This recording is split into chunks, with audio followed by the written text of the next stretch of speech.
Hey guys, we're back again with another epic martial arts review. Joined again by my buddy Eli. Thank you for being on board, man. And today, we are going to be talking about Birth of the Dragon.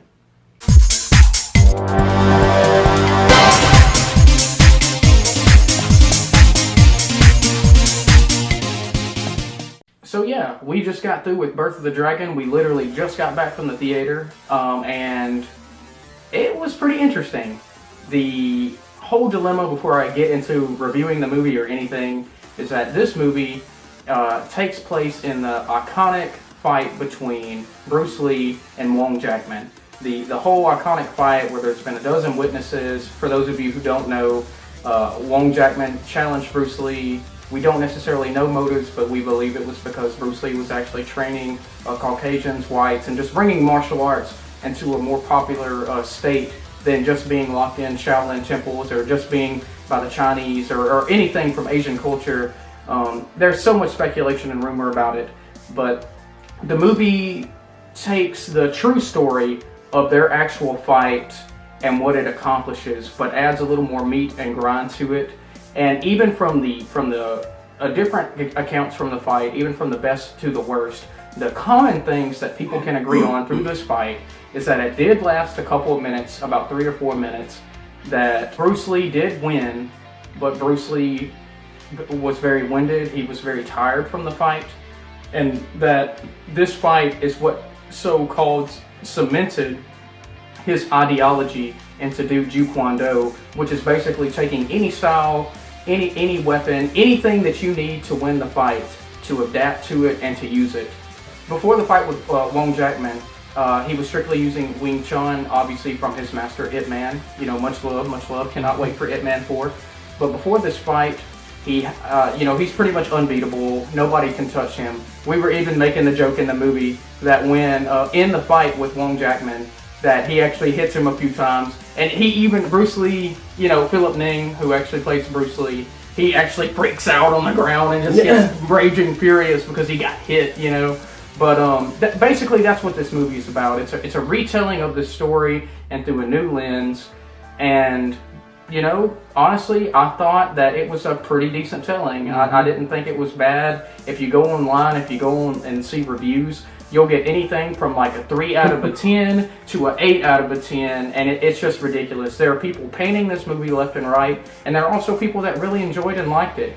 And I'm going to say that I'm probably on the latter camp. I did enjoy the movie. There are definitely some flaws, but we're going to go ahead and talk about some things about it, and we're going to kind of dive a little more deeper into what this movie has to offer. So I guess we'll start with positives. What about you, Eli? What do you think's good about this movie? Man, the whole movie, great fighting in it, but not only that, I was a little on edge when I saw it was by WWE, but oh my gosh, every fight, it's like a shot of just pure testosterone and adrenaline because they crank the music up, something is about to go down, and you don't get disappointed. Agreed. Every fight scene, all the stunt choreography, everything done in the movie, action-wise, is all very good and well done. There's not as much in this movie. I would say that's kind of a negative. There's, I want to say, a total of maybe 5 fight scenes, and probably only 2 of those 5 are actually legit long fights, and the others are kind of either just tests or them fighting off random goons, But when the fights do happen, they're all nice to look at. They're all very well choreographed, and you're entertained.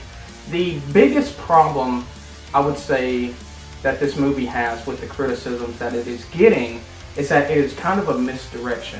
All on the cover of the movie, all the posters, everything splattered throughout it, everywhere, it shows Philip Ning as Bruce Lee. And you're thinking that he is going to be the main character, that this is going to be the main guy that the movie's about. But it turns out that it's actually more focused on one of his students that he is teaching in the school, which is Billy Magnuson. And he's been Into the Woods and Bridge of Spies. I have not seen either one of those movies, but I can confidently say here that he was pretty decent. He's not fantastic, he's not going to win any awards, but he did his job, he did what he needed to do, and he even was able to fight a little bit as well. And you kind of believe that this is a guy just learning and growing and just wanting to better himself in the martial arts world. I would say that that's probably the biggest flaw that the movie has, is that misdirection. if they just were kind of more open and being like, hey, we're just going to retell this story, not necessarily that Bruce Lee is going to be the main character. Yes, he is in the movie a lot, but it's more focused on a student that is bringing these two people together to accomplish something. The only really other negative I would have per se about the movie is that there just aren't that many fight scenes. They do take a while to build the world up, to build the conflict between Wong Jackman and Bruce Lee.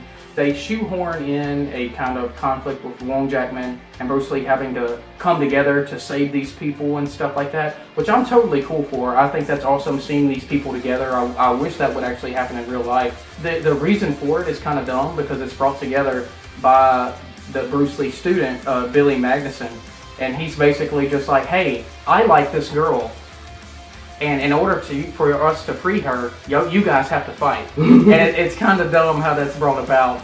But really, other than that, I would say those are the biggest two complaints. The fighting was cool, the cinematography was cool, everything looked nice. You could tell the shots were all panned.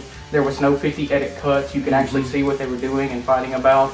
And I don't know, man, you want to add anything to negatives or any? Honestly, I mean, just the one negative I would have is, and I kind of get why they did it, but they just did the one thing I don't like in martial arts movies, and you'll see in a lot of things like Crouching Tiger, Hidden Dragon, and your older kind of 90s ones is, there's 3 scenes, and great movie if this is my biggest complaint. 3 scenes where they jump down from something and they're like very obviously on wires hovering down. That was really the biggest thing, because all the other stuff, you have all these fight scenes, you have them beating the crap out of each other and other people, and it looks so well. It's like Cody said, I mean, you have these one shots instead of 40 different cuts of them doing these intricate moves. So it looks really good, looks really real, and then you have flying people. True. I mean, when you bring it up like that, it does kind of break the illusion. Mm-hmm. Break the illusion.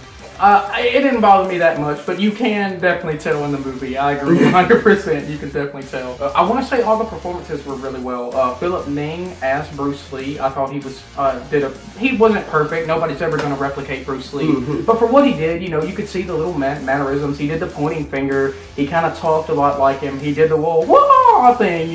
He did all the signature things you would expect. He was fine.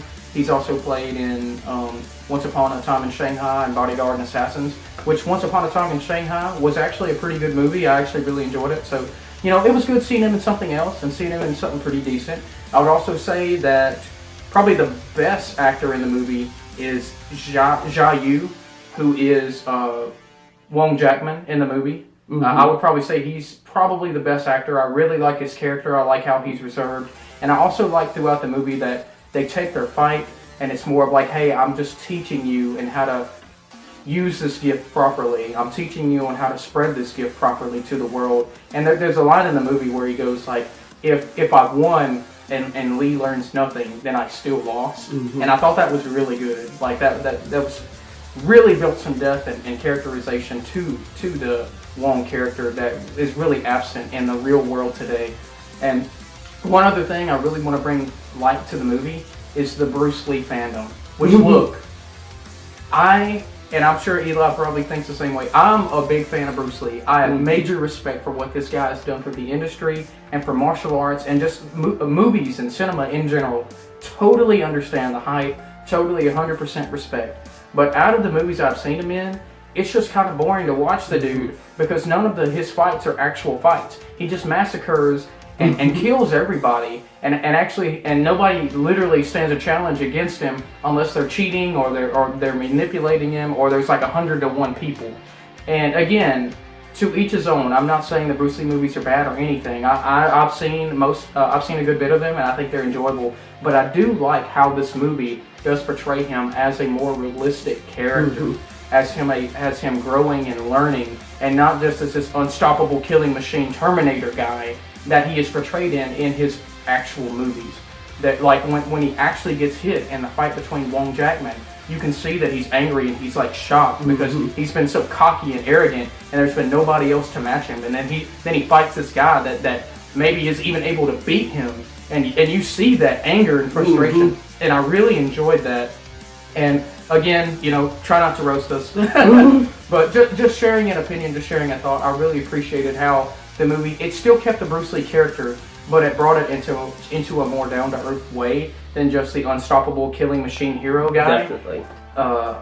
But that's about all the thoughts I've got on it. I mean, is there anything else you want to add? I would really just say 3 points, just no particular order. Is one, when you're going to see this movie, go into seeing it with the idea that this is a movie for entertainment purposes, inspired by a true event, not fully 100% sticking to the events of the true event. So, they're going to have some embellishments, they're going to change some things up. It's for entertainment.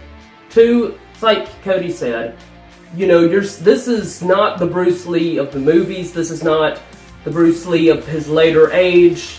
This is the younger Bruce Lee. So he's very arrogant, and I love that because, we don't see this shining idol of perfection that we see from his movies and from different documentaries, because this is the Bruce Lee that is really almost immature at this point, and we get to see him grow to that. The third point would be, and I'm not going to give any spoilers, but one thing you have to look forward to this movie is you get to see some pretty cool little, I guess, tip of the hats by the directors, things that you'll recognize if you are a Bruce Lee fan from his movies that they threw in this. It's just a little bonus, I mean, it's really cool to see it because it's like, yeah, I recognize that from the movie. They pulled that from this or this. And, some people may think it's corny. I personally loved it because it's like rewarding loyalty.